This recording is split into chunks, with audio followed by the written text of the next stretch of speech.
Okay, Bismillah ar-Rahman ar-Rahim. Does anybody have any questions here in the room to start us off?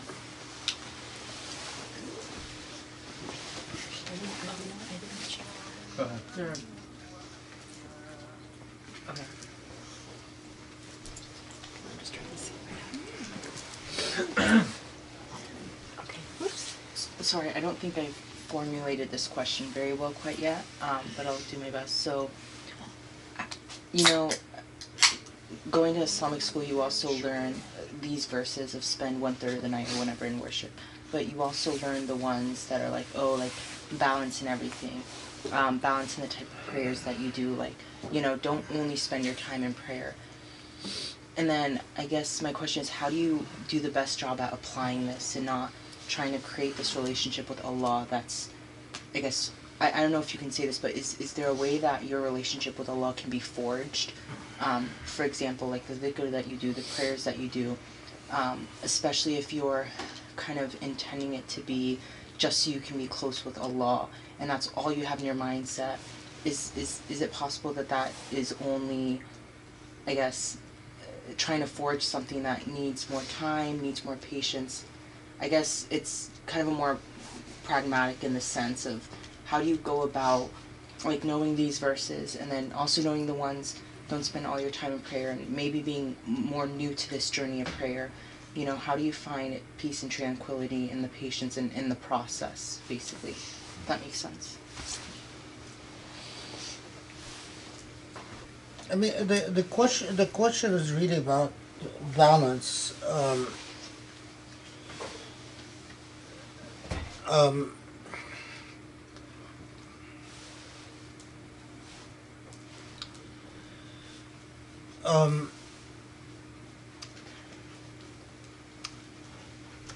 I mean, the Quran, of course, doesn't say don't spend all your time in prayer, but I know what you mean. You're referring to the teachings of the Prophet ﷺ, about balance and everything. And it is, there's another teaching that is often mentioned in this context, that أولوا في هذا الدين برفق فإن المنبت لا أرضا قطع ولا ظهرا أبقى. That when you approach the affairs of your religion, approach it with moderation, because if you take on more than you can handle, you are going to be like a camel that's heavily weighed with merchandise and that tries to run. It will fall apart. It will never get where it wants to get, and will never actually keep the merchandise on its back because it's going to crumble. But you know, I think, you know, we are torn, right? Because on the 1/3 between the old ideal of moderation being 1/3 for work, 1/3 for rest, and 1/3 for prayer, to we went from that to a realm where moderation became, if we manage to get in our 5 prayers, then that's sort of considered moderation. And the truth has to be somewhere in between. You know, accommodating. Human beings change with time. Their psychology changes, their consciousness changes, their relationship to time and space changes, and it is not too many human beings on the face of this earth today that can spend 1/3 of their time in prayer. It's just, that's the way human beings have become. But it should remain clearly in our mind that the axis, that if we want access to God, then we, in direct proportion to our investment, is what we will achieve. I mean, the main thing that I take away from this is that you can't expect, because it's very common to find people today that will say something like, well, I speak to God, I have a connection with God, talks to me, and they don't really invest much time in prayer. They don't, I mean, what they listen to is their ego. And and the line of demarcation between their ego and what they declare to be the divine voice is very ill-conceived. And in this world, in today's age, was a lot of the philosophy of self-help and the philosophy of superficiality in so much of what we do. So, what's reasonable? You can't have one general hard and fast rule. I can't. But what I can tell you is that the more well off you are, the more time you have free time on your hand, the more guilty you should feel if you're not in direct proportion increasing the time you spend worshiping. I can't talk to someone who's working night and day to just feed their family because they live in poverty in India or Pakistan or Egypt or something, in the same way that I would talk to someone who easily blows hours every weekend basically doing nothing. I think the expectation is different.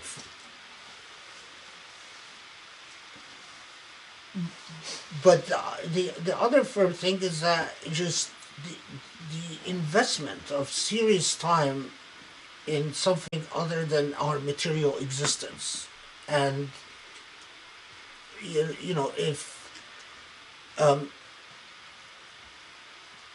so where is the balance?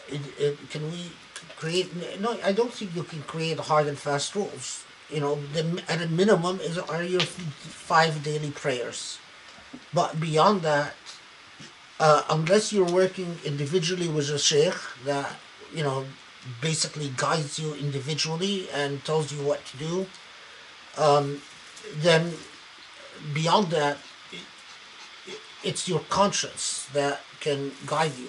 But don't get into the habit of giving your conscience an easy way out. To be honest with oneself often requires that you sort of adopt the point of view of an outside observer watching you spend your time, and what that outside observer would say about the way that you spend your time. And if you are not very proud to tell people about the way you spend your time, then that's probably an indicator that your conscience is not very clear. Yeah.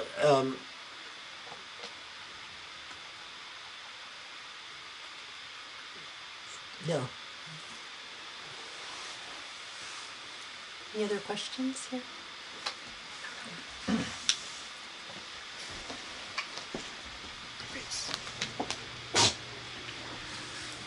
So my question is not,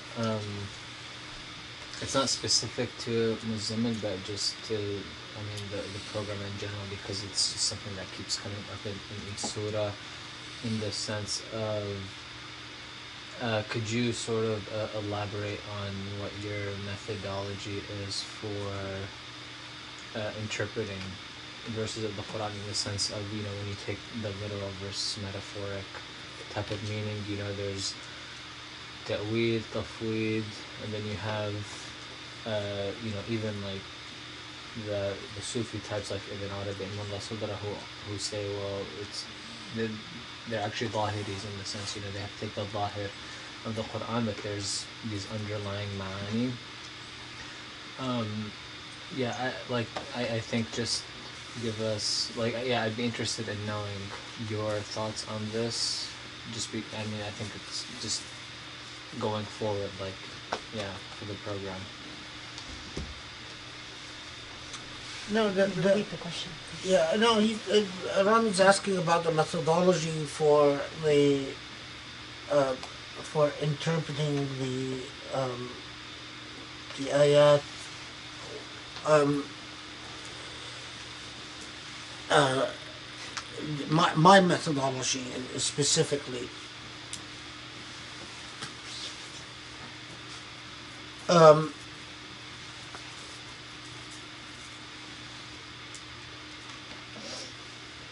and of course, I can't say I can't. I mean that's bigger than just a simple question. But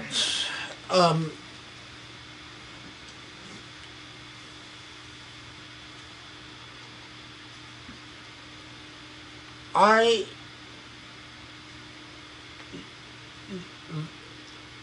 put it. Where do I start? I start out with, for every surah, understanding the totality of circumstances in which the surah was revealed. I don't believe in naskh, unless for many different reasons, but I don't believe in naskh unless I have no other choice, because I think abrogation raises a whole set of problems for the Quran. And the evidence for abrogation in the surviving text is a problem. But for every surah and every ayah, if there is any evidence in the text that helps you understand the way it was understood, the way it was received, in the context, that becomes part of the important evidence.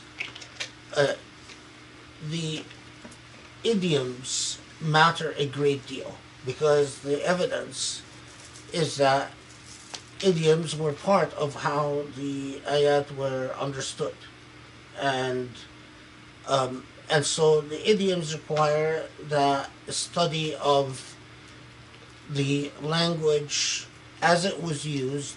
Some expressions are known to have been idiomatically in Arabic before the Quran was revealed. So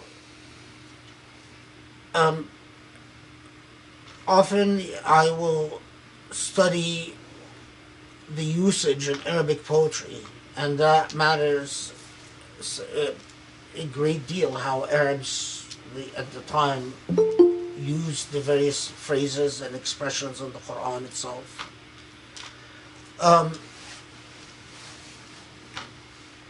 I think that I do believe that the Quran spoke to Ahl al-Zahir in a Zahiri way and Ahl al-Batin in a Batini way.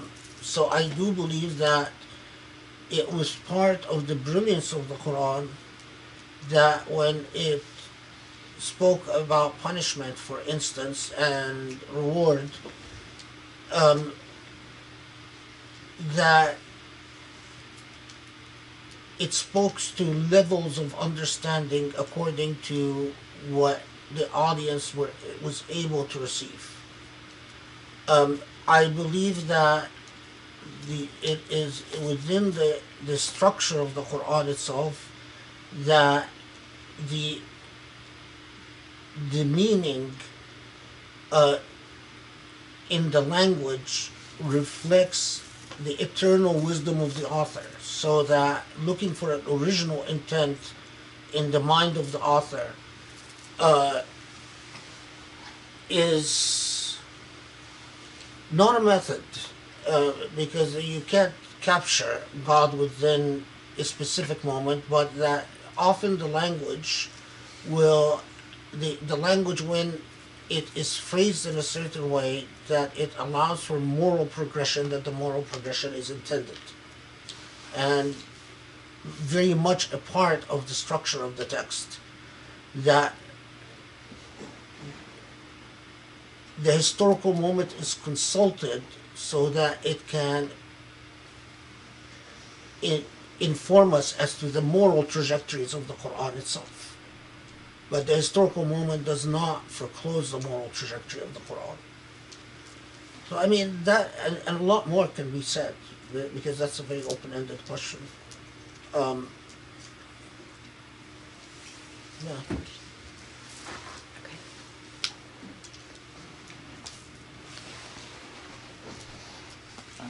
Thank you very much, Shaykh.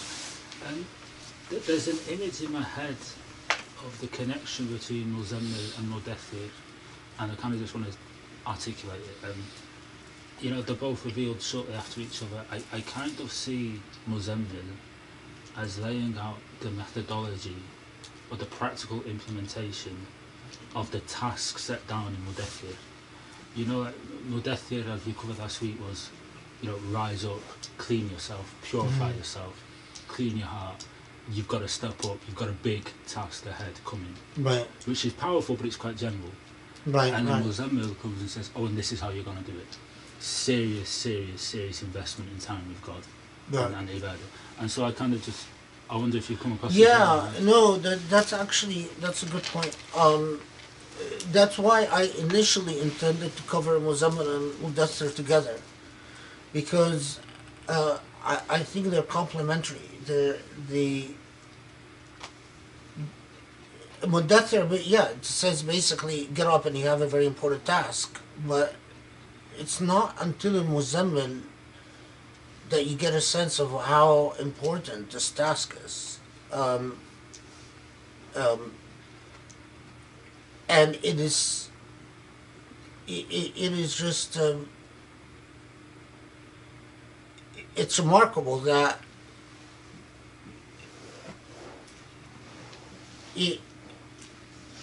the burden on, I mean, when it comes and the demands of the Prophet is a very rigorous. Some scholars say that the obligation of doing dhikr 2/3 of the night, or at least 1/2 of the night, remained for the rest of his life. I mean, that this became a something that, and then others say, well, no, the obligation didn't remain for the rest of his life, but he did it anyway. And that's for, I mean, if we go back to this element of the seerah, I mean, how can you begin to understand the seerah of the Prophet if you didn't understand this man is spending a good chunk of his life just worshiping, and even at the height of his becoming a statesman and leading an entire people, and we still have, all the reports that we have from his wives and so on is that this is a constant ongoing thing,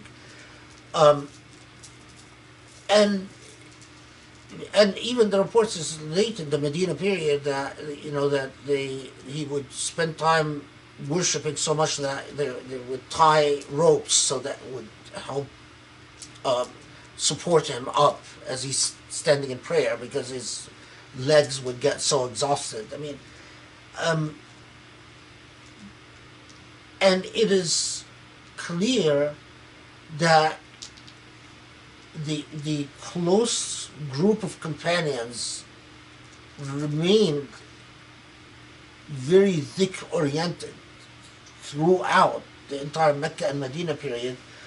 But even and some group like the Qurra, who became the genesis for the Khawarij, but anyway, the Qurra, while the Prophet lived in Medina, they understood Surah Al-Muzzammil, that they rejected the idea that the end of the surah modified the obligation of the beginning of the surah, and they actually believed that that it was a wajib upon any convert to Islam to worship every night, and that was one of the things that why the Quran sort of became.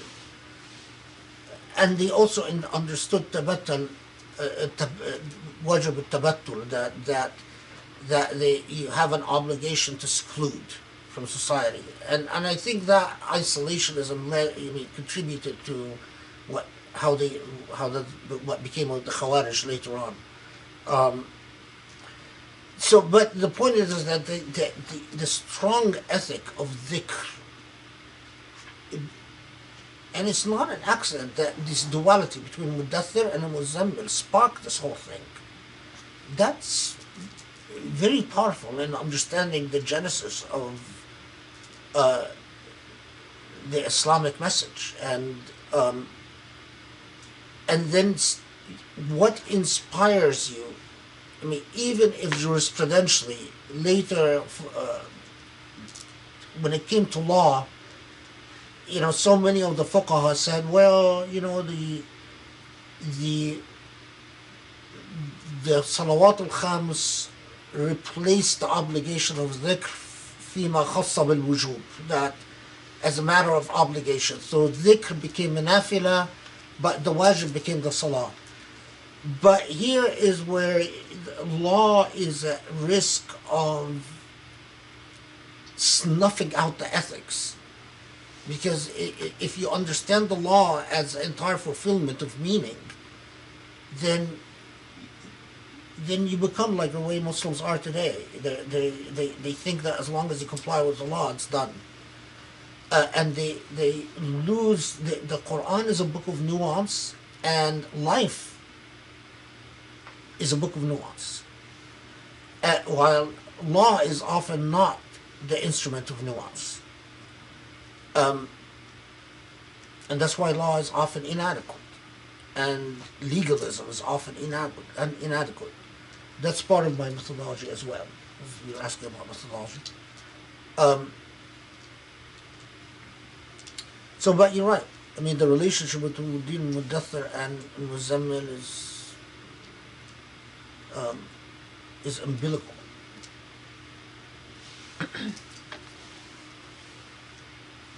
Any other questions?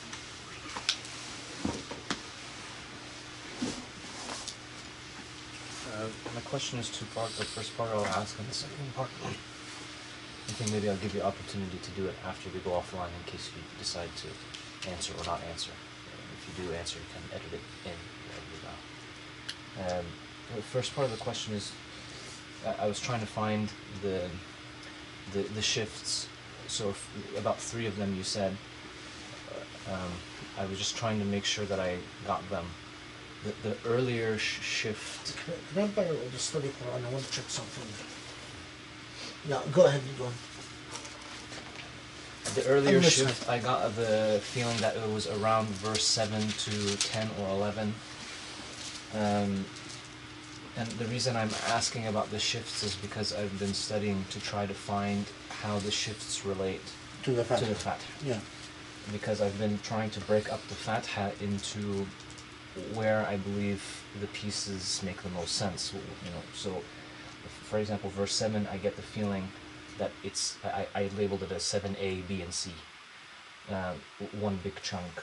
Then I was trying to figure out whether the Basmala plus the Sifat of Rabb and the Sifat of Ar-Rahman Ar-Rahim are become one chunk, or do they become separate chunks depending on the surah? Or at first I had a working theory that maybe it was verse 1, 2, 3, and 4, including the Yawmuddin, Maliki Yawmuddin being all part of one group, and then there being a Sirat being verses 5 and 6 connecting to the final, which is a historical. So when you say history, I think in terms of, okay, what does history teach us in regards to those who Allah has favored and those whom Allah has chosen have angered him or enraged him. Mm-hmm. So what I'm asking is there a way to give an indicator in terms of do these suwar kind of follow this pattern of the first 3 or maybe even 4 verses being a class in and of itself in terms of the way that the surah is structured? And or does it depend per surah, or No, is this the right way to go about it? no, I mean it's the right way, but there was 2 provisos. One is I'm not sure that this applies to the surah that was revealed before Al-Fatiha, and I'm not sure that it applies to the very short surah like Qul Huwallahu Ahad or Inna A'tainaka Al-Kawthar or Li'ilaf Quraysh Ilafihim. These surah that are often single theme surah, but the issue of the Fatiha and how it applies to each surah, inshallah I'm going to be spelling it out in more detail as well. But it's very good that you're attempting to work it out, because I'd be interested in seeing what you get. Because while I am completely convinced that the Fatiha is the key to understanding so much of the Quran, I don't think it's a mechanical, dogmatic process. I think that the as it's called, the Fatiha, it's literally the key. That it could work in many different methodologies and in many different ways. But for Al-Muzzammil, from the first part where it talks about the iqama and, if you will, the at-tahajjud, or what we later on call tahajjud, and that's maybe till up to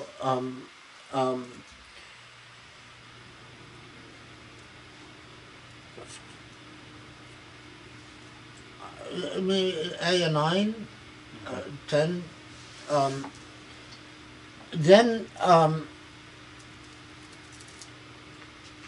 Then the counsel to the Prophet ﷺ. That's the second part. And to heed revelation and to how to deal with revelation, and the method of reciting the Quran and dealing with the Quran and so on. Then the third is those who challenge the prophecy of the Prophet and the similarity to the people of the Pharaoh. And then the fourth part, after that talking about those who deny the prophecy and those who challenge and those who reject, then the fourth part is sort of the affirmative command to the believers, which is the final long ayah, which returns to the issue of dhikr, but within a minhaj, within a sort of a sharia for them. So it doesn't just cover dhikr, but it covers dhikr and salah and zakah and so on. So you have now, of course I'm personally, and I might be wrong, I'm skeptical about applying the Fatiha to Al-Muzzammil, but it's striking that the last ayah is like a Sirat al-Mustaqim. And it's also striking that it has غير المغضوب عليهم and والضالين, and it also has the as in so many of the surah of the Quran, is also has the opening salvo of the nature of the divine and what the divine was. Bismillah ar-Rahman ar-Rahim, Alhamdulillahi Rabbil Alameen. These two components of who the divine is and your relationship to the divine. So we find these elements again, which are, but of course, this is all in the short surah. I don't.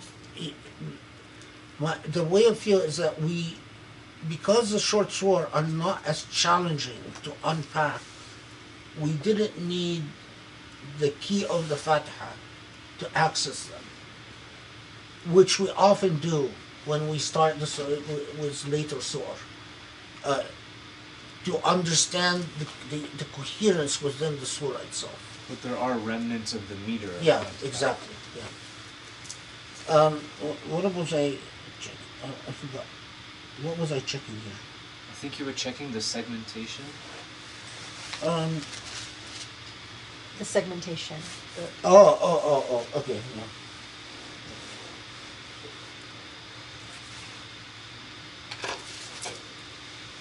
Was there a second part? Yeah, I mean, they are sort of like, yeah. Okay. Any more here? Any figures? Okay. Actually, so quick question. There's just to confirm. There's no vicar for this particular surah. No, I didn't. If there is, I didn't discover one. Okay. And then I'm gonna take one from the interactive group. When we talk about 1/3 of time in ibadat, that ibadat is just physical ibadat, or does it include our ways of creating beauty at work or home? And I would add to that because, it's interesting in the surah, the verses about, leave behind your attachments to the world, but, turn your attachments to God. And then the idea of, I know, of course, worship at night, but if your work is worship, or you're doing something, like I've heard you say, even like studying is worship, there are different ways to worship. Does that get included in this idea of 1/3 of the time for worship?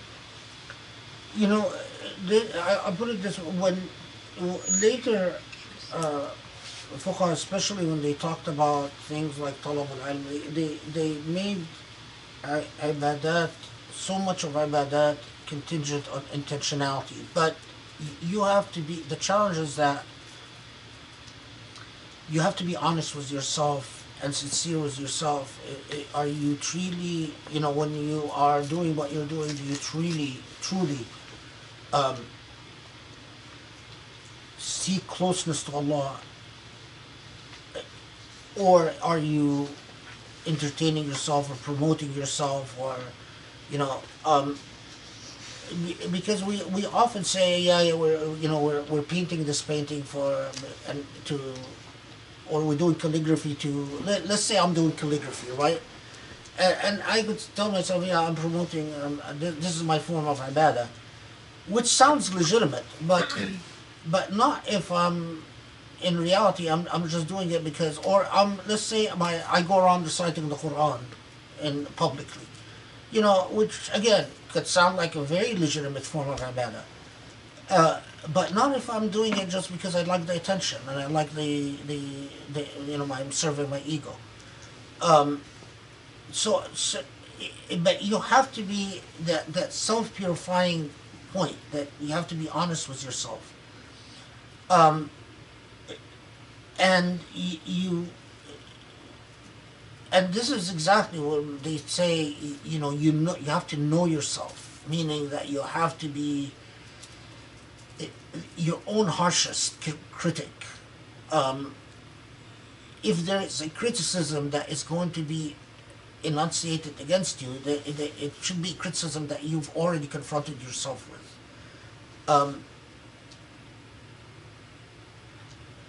Now, the other thing to say is that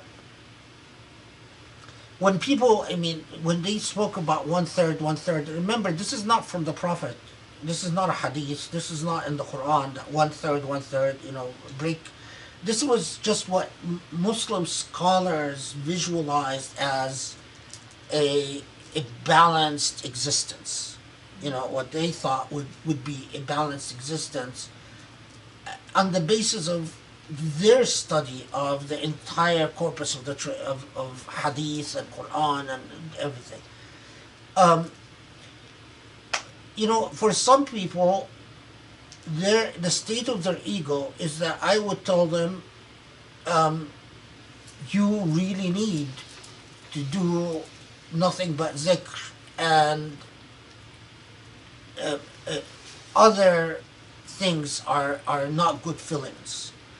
Other people, the state of their ego, I might even tell them, no, you need to do less dhikr because your dhikr has become a form of escapism and avoidance of dealing with the reality, your own weaknesses in life or your own insecurities, or it has become a form of sheltering yourself. So, in fact, you should worship Allah through serving people. There is so much in the Islamic tradition that if you serve people with the intent of getting close to Allah, being close to Allah, that's ibadah.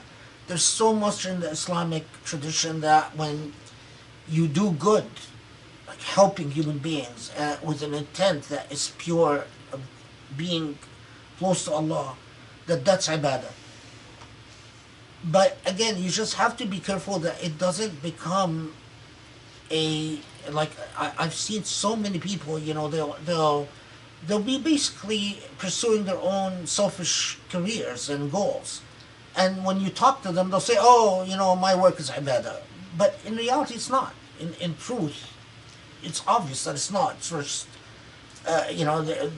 them making money and taking care of their family, and every once in a while they'll, especially in Ramadan, they'll donate a little bit of money, and but effectively there's nothing very luminous about them. There is nothing very clean or pure about them. So that's the crux of the matter. Is the bottom line is how close you are to Allah, and how much you know about yourself, and how honest you are with your own faults and weaknesses. No one can be close to Allah who doesn't know their own faults and weaknesses. Anyone who is so busy judging other human beings rather than judging themselves cannot be close to Allah. It's just not possible. Closeness to Allah makes you introspective. Closeness to Allah makes you not eager to judge other human beings, but always worried about being impolite with Allah, being inappropriate with Allah, being that disappointing Allah, not worried about how other people disappoint Allah. That's the nature of closeness with Allah. When you use the term dhikr, I mean, clearly there's the kind when, you're together, you're reciting, or you're saying, certain verses or things over and over. But then when we talk about remembrance, like if you're translating dhikr to remembrance of Allah, like if you're, like in your day, you're doing something, and every time you do something, you're thinking like, okay, what does Allah think of this? Or you're introducing Allah into sort of your day to day. Is that like how do you distinguish? This is like the example I gave last time. Like when my mother would turn shopping into the. I mean, I wouldn't expect.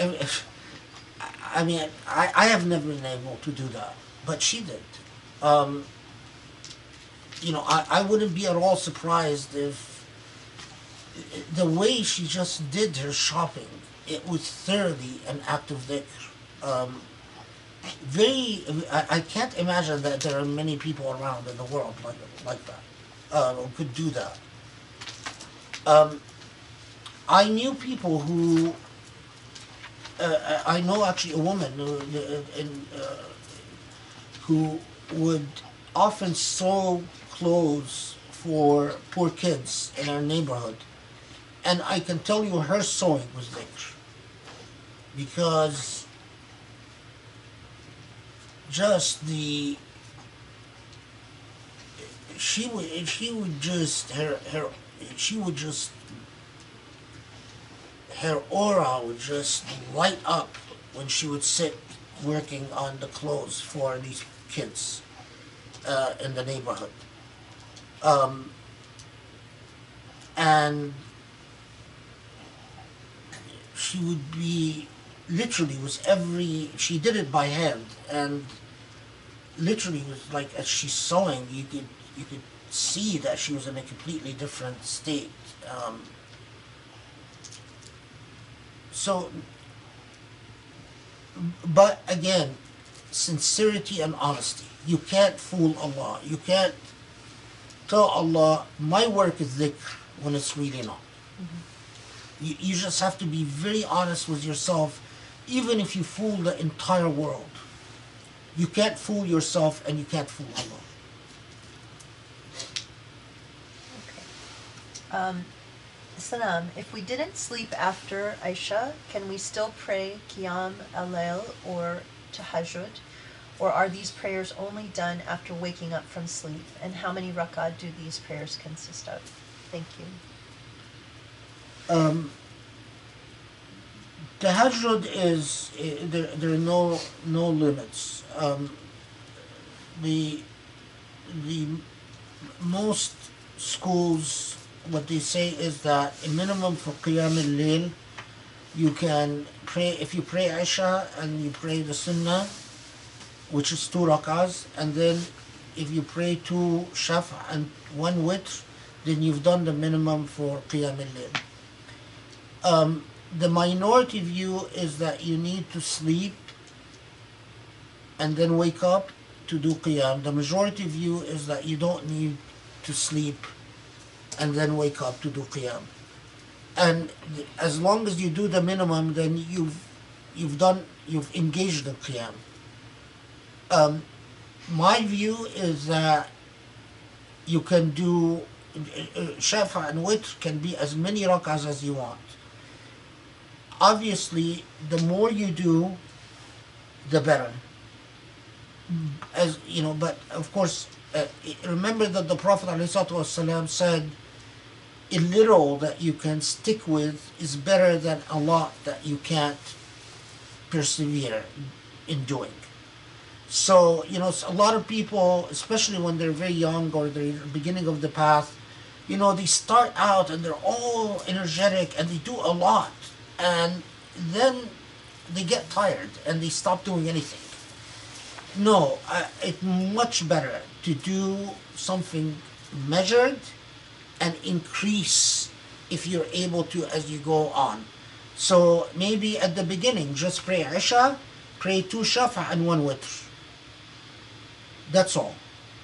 If you want to do Qiyam. And then as you go on, increase if you find that you're able to increase and stick to it.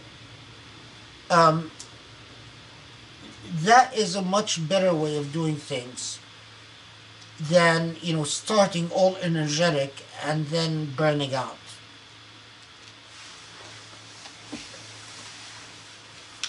So last question, so we can keep it. I just wanted to clarify the point you just made. When you say increase, do you mean in terms of in between Isha and the start of Shaf and Witr to increase rak'atayn, 2 cycles each? So, or either that or either increase, meaning more rak'ahs, so that you pray 2 sunnahs and then as many rak'ahs as you want before you do Shaf and Witr, or which is something that I found for me much more effective, is that I would pray. The minimum would always be the same, but what I would increase or decrease is the dhikr. So not necessarily the rak'ahs, the ruku' or sujood, but often the dhikr would consist of sitting, doing dhikr and doing sujood, and doing dhikr, like sitting, doing dhikr and then doing sujood.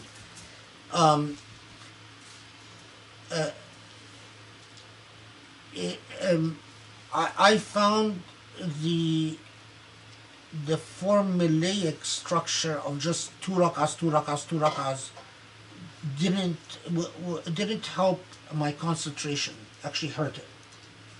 But the actual dhikr was something that I found very effective, and doing sujood as long as I needed to, depending on the night that I'm worshiping. And I think that, of course, other, if you're doing it with a lot of shuyukh, they'll give you a word, give you like what's the translation of word again? Litany, yeah. A litany that you repeat, and it's just specific, and every tariqah has its own word, and there are awrad that don't even belong to tariqahs, but belong to certain shuyukh, like Ibn Arabi had his own word. It's, if that's, I like Ibn Arabi's word a lot. I find it very beautiful, and very powerful. But just that takes us to just a more complex issue. Good. All right. Alhamdulillah, thank you so much. So Alhamdulillah. now that was, we did about 45 minutes of Q&A, and thank you everyone for joining us on another Tuesday evening, and we'll see you inshallah Saturday at 3 p.m. Eastern Time for the next surah. Assalamu alaikum. Have a good week. Assalamu alaikum.